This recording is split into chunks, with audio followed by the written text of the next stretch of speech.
Hello guys, నేను మీ కోమె కల్చర్ని అయితే ఇప్పుడు గప్పీస్ బేబీస్కి అయితే వేద్దామండి. ఇప్పుడైతే సిరంజిలు అయితే తీసుకున్నాను. రెండు కంపడుతున్నాయి అనుకుంటున్నాను. ప్రతి గప్పీస్ బేబీస్కి అయితే వేస్తున్నాను. నేను గప్పికి రాసిందే కొంచెం అట్లా జరిపి ఇప్పుడైతే వేస్తున్నాను. చూడండి, కొంచెం ఫోన్ ఇట్లా ఫిక్స్ అయితే చేస్తున్నాను. ఫిక్స్ చేసి వేసాను. చూడండి ఎప్పుడైతే వేసాను చూడండి ఎట్లా తింటున్నాయో. చిన్న చిన్నవి అయితే తింటున్నాయి, పెద్దవి ఇంకా తినలే. కొంచెం ఉన్నట్టు వస్తున్నాయి. ఇంకా మేమైతే ఎగ్జాటిక్ గప్పీస్ కూడా తెద్దాం గైస్. బేబీస్ని కూడా ఇట్లే బ్రీడింగ్ చేపించి ఇట్లే బేబీస్ని కూడా దీంట్లోనే కలుపుదాం అనుకుంటున్నాను. చూడండి, ఆ సైజ్ నుంచి ఆ సైజ్ వరకు ఉన్నాయో గప్పీస్ చూడొచ్చు. ఎంత చిన్న చిన్నవి నుంచి ఎంత పెద్ద పెద్దవి కూడా ఉన్నాయి గప్పీస్. ఇవన్నీ చిన్న చిన్నవి అయితే మొన్న పుట్టినవి, పెద్ద పెద్దవి అప్పటి నుంచి ఉన్నవి.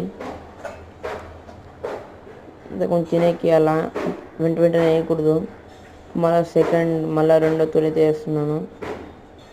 ఇప్పుడు బాగా తింటున్నాయి, పెద్దవి కూడా తింటున్నాయి. ఇప్పుడైతే కంఫర్ట్ లేదనుకున్నాం కల్చర్ అదైతే ఇక్కడ డైరెక్ట్గా అయితే కంఫర్ట్తో ఉంది. ఈ కల్చర్ మనం ఇట్లా కొట్టే కదా బేబీస్ అయినా కానీ ఇక్కడ వేసుకోవచ్చు. బేటా బేబీస్, మోలీస్, గప్పీస్, ప్లాటీస్ ఇలాంటి ఎట్లా ఫిష్ బేబీస్ అయినా కానీ వేసుకోవచ్చు. నేను దీంట్లో కొంచెం కల్చర్ అయితే వేసుకున్నాను ఫ్రెష్ వాటర్లో. దీంట్లో ఇంకా ఉంది కల్చర్, అట్లే మిగిలిపోయింది. ఎగ్స్ కిందంతా వేస్టేజ్ అయితే చూసుకోవచ్చు. ఇంకా ఉన్నాయి.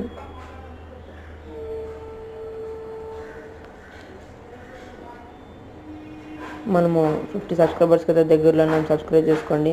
ఇప్పుడు మనతో ఉండే బేటాస్ కూడా ఈ కల్చర్ని అయితే కొంచెం తినిపిద్దాం.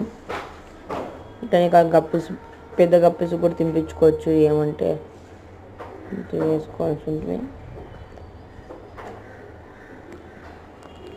ఈ రెండు ఫీమేల్స్ నాతో 3 months నుంచి ఉంటున్నాయి. ఈ మేల్స్ పర్పల్ మేల్ ఏమో 2 months అయింది. బ్లూ మేల్ ఏమో ఫస్ట్ నుంచే ఉంది. గప్పీస్ కూడా వేస్తున్నాను. నేను గప్పీస్ మీకు కావాలంటే వేసుకోవచ్చు. చూడండి, జార్లో ఉండేదంతా కొంచెం లైట్గా వేసుకుంటా మెల్లగా పోర్ చేసుకోవాలా. నేను కంఫర్ట్ అనుకుంటున్నాను కల్చర్ అంతా. మన ఛానల్స్ ఎవరికైనా కొత్తగా వచ్చింటే సబ్స్క్రైబ్ చేసుకోండి. Okay, bye.